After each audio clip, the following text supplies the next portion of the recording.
Nagulantang ang lahat sa hindi inaasahang pahayag ni Melania Trump, unang ginang ng Amerika at asawa ni Donald Trump, tungkol sa kaso ni Epstein.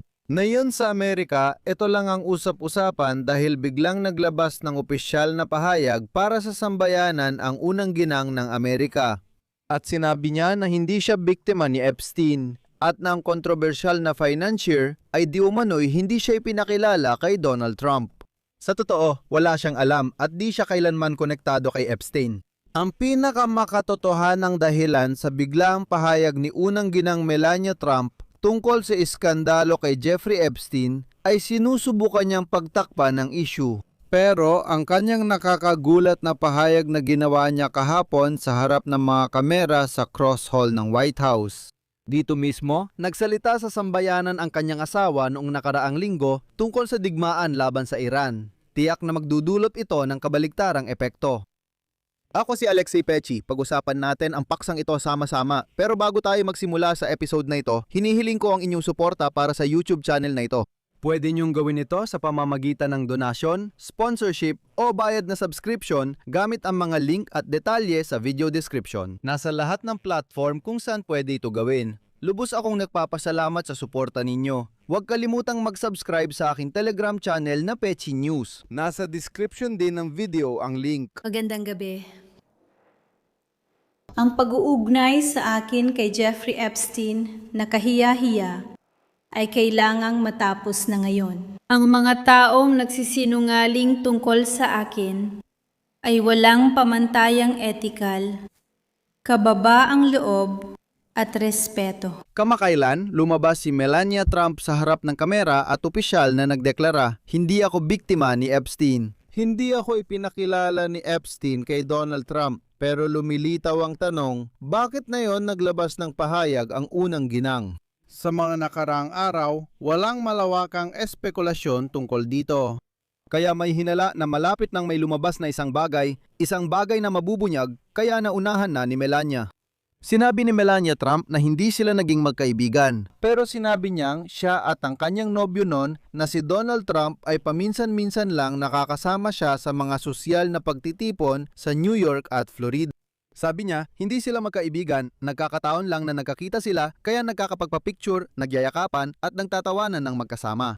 Bukod doon, wala talaga silang ugnayan, nagkakataon lang silang nagkakasalubong. Hiniling niyang itigil ang mga kasinungalingang nag-uugnay sa kanya kay Epstein. Halimbawa, ito ang isinulat ng CNN tungkol dito. Patoto, mukhang hindi natuwa ang unang ginang sa maling pag-uugnay sa kanya kay Epstein. Pero hindi ito nangyari ng walang konteksto. Lumalala ang kanyang kalagayan dahil sa pagiging malapit niya sa asawang namumuno sa administrasyong inaakusahan ng mga biktima ni Epstein ng pagsupil sa kanilang tinig. Ang talumpati ng unang ginang na tumagal lang halos 6 na minuto ay nakatuon lamang sa eskandalo kay Epstein. Ngunit ang kahalagahan nito ay lalampas pa sa usaping iyon. Dahil pinili niyang magsalita sa publiko sa panahon ng matinding politikal na kahinaan ng kanyang asawa. At dito, maraming mga political strategist ang tiyak na mapapansin na si Melania Trump ay nagsalita mula sa White House na tila nawawala ng kontrol sa sabihin na nating mga naratibong gusto nilang manaig. Makikita ito sa padalos-dalos at nakakatakot na mga pahayag at banta ni Pangulong Trump tungkol sa digmaan sa Iran. Pinili siya at nakatanggap ng matinding batikos mula sa karaniwang tapat na konserbatibong media at maga na mga kinatawan. Kapag kontrolado mo ang lahat, hindi ka naman nagmumura sa kalaban at hindi ka sumisigaw ng buksan nyo, putang ina, ang kipot. Parang halata namang may mali. At ngayon, sa sitwasyon kung saan nanging hibabaw ang usapan tungkol sa digmaan sa Washington, bakit kaya naramdaman ng unang ginang ang pangangailangang lumabas at magbigay ng ganitong lantad at malakas na pahayag sa publiko? Nasiguradong magdudulot na yon ng matinding reaksyon. Bahagi ng mga motibo, malinaw naman, ay personal. Bumati ko si Melania Trump sa umano'y walang basehang kasinungalingang pahayag tungkol sa ugnayan niya kay Epstein.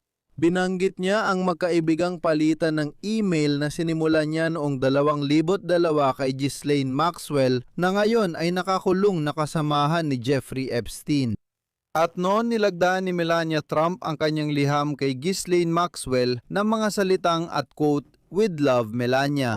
Nang magsalita ang unang ginang sa White House, sinabi niyang kaswal lang ang kanyang sagot sa mensahe. Parang ano ngayon kung sinagot ko siya ng mga salitang with love sa isang babae na paalala lang ay nagre-recruit ng mga dalaga na naging biktima ni Epstein. Sa babae, sabi niya, with love, Melania. Sige, sabihin na lang natin na inosente lang ang palitan ng mensahe ng dalawang babae. Nangyayari naman talaga yan. Bukod pa rito, sa totoong buhay, walang anumang ebidensya ng illegal na gawain mula kina Donald at Melania Trump. Ganito na lang, itala natin ng opisyal, wala silang kinakaharap na anumang kaso. Gayunpaman, si Trump at iba pang kilalang personalidad ay pinilit magsalita tungkol sa kanilang nalalaman kay Epstein. Si Melania Trump ay hindi pa rin nagsasalita sa publiko tungkol sa kaso. Kailangang linawin pa kung gaano kalaki ang pakikialam ng White House sa kanyang paglabas. Kailangang malaman kung personal na mensahe talaga ito ni Melania Trump at kung sawang-sawa na siya sa mga paratang na ito. Ito ba ay personal na mensahe para sa mga tao? O bahagi ito ng estratehiyang pampulitika ng White House, halimbawa, para ilihis ang atensyon mula sa ibang issue? Paalala, ilang buwan nang sinasabi ni Trump na panlilin lang ng mga demokratiko ang kaso ni Epstein at panahon na raw para kalimutan ito ng bansa at mag-move on. Ibig sabihin, hiniikayat ni Trump na kalimutan na talaga ang kasong ito. Sabi niya, pakinggan ninyo na ilatala na ang lahat ng pwedeng ilatala at tama na, kalimutan na natin at magpatuloy na tayo. Sa totoo lang, parang nakalimutan na ng lahat at ang usapan na ay digmaan ng Amerika laban sa Iran.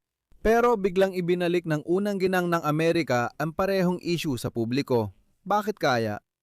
Bukod doon, ano talagang nangyari sa kaso ni Epstein? Tinanggal ni Trump si Pam Bondi, ang abogado general na humahawak sa kaso noong nakaraang linggo. At dito nagiging interesante ang usapan. Sinabi ni Melania Trump at ito ang kanyang sinabi, sipe.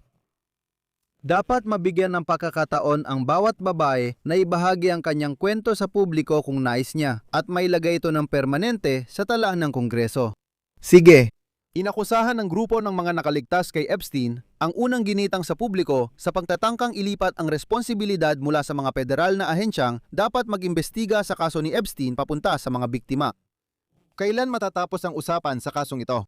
Hanggang kailan tayo maglalabas ng ganitong pahayag? Palaging sinasabing oras na para kumilos, pero nasabi na ang lahat noon pa. Magsasalita ulit ang mga biktima, pero ano nga ba ang maidudulot nito? Inaakusahan ng mga tagapagtanggol ng mga biktima ni Epstein ang kagawaran ng katarungan sa pagtatago ng impormasyon at ilegal na pagpigil ng daan-daang libong dokumentong dapat ilantad ayon sa batas. Ipinasa ng Kongreso, pinamunuan ng mga Republikano sa kabila ng paunang pagtutol ni Donald Trump sa pagtatapos ng nakaraang taon. Ngayon, makatarungan lang na itanong, gagamitin kaya ng unang ginang, Melania Trump, ang kanyang natatanging impluwensya sa presidente? Para malampasan ang papapabagal ng proseso ng sarili niyang administrasyon. Kahit malakas ang mga pahayag, may ilang dokumento sa kaso ni Epstein na hindi pa rin inilalantad. Dito ako maglalagay ng ellipsis. Ibahagi ang inyong opinyon at mga konklusyon sa mga komento sa ilalim ng episode na ito. Mag-subscribe sa channel, pindutin ang kampanilya at huwag kalimutang mag-like. Kung gusto ninyong suportahan ang trabaho ng YouTube channel na ito, maaari ninyong gawin ito sa pamamagitan ng kahit anong donasyon, bayad na subscription o pagiging sponsor sa YouTube. Makikikita sa video description ang lahat ng link at detalye kung paano gawin ito. Suportahan ang channel ni Alexi Pecci at pumili ng format na komportable sa inyo. Magpapasalamat ako sa kahit anong suporta mula sa inyo. Iyon lang po, ingatan ninyo ang inyong sarili. Paalam sa lahat.